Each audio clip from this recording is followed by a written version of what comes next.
Hi, welcome back to Aqua Family. So today I will be discussing how the nitrogen cycle works in the aquarium.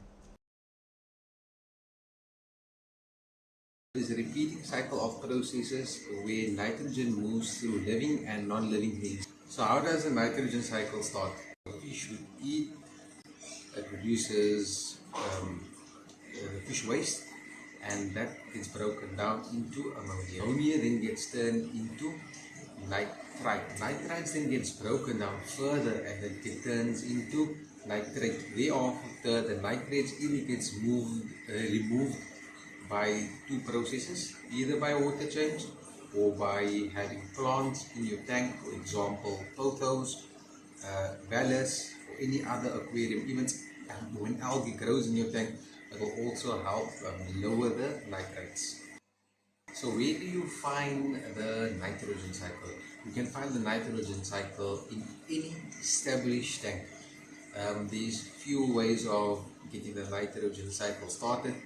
The first method is what I use. For example, when setting up a new tank, I would use old aquarium water.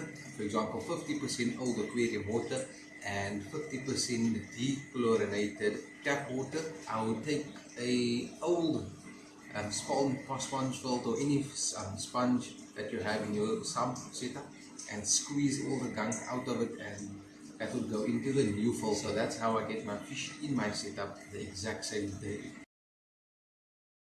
The option 2, that's to cycle a tank for 7 to 14 days by either adding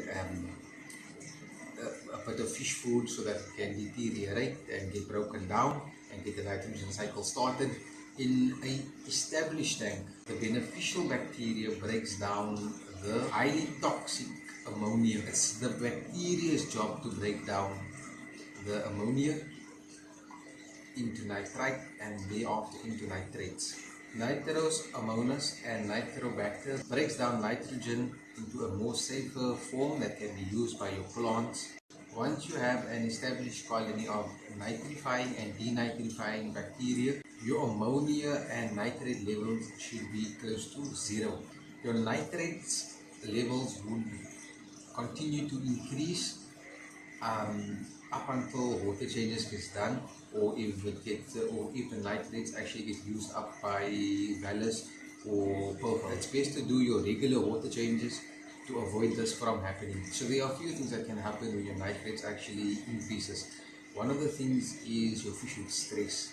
So with the build up of nitrates, it will reduce your alkalinity in your setup, and in turn that will lower your pH. Well, there's a detailed video regarding pH and GH and pH. The links will be in the description. That depends on your setup. So a rule of thumb would be to do 20 to 30% water changes weekly. That's what I do. Certain tanks I actually do a bit more if they overstock. So I'll do the water changes maybe twice a week. Without question, water changes provides more oxygen to your tank. So it's best to stick to your water changes. Sometimes your tap water may have nitrates in it, so it's good to check your tap water to see what the levels are before actually doing the water change. There's nothing better than routine water changes for your fish. That keeps your fish healthy, it keeps them breeding regularly. Thanks for watching. Hit the like button and subscribe to our channel.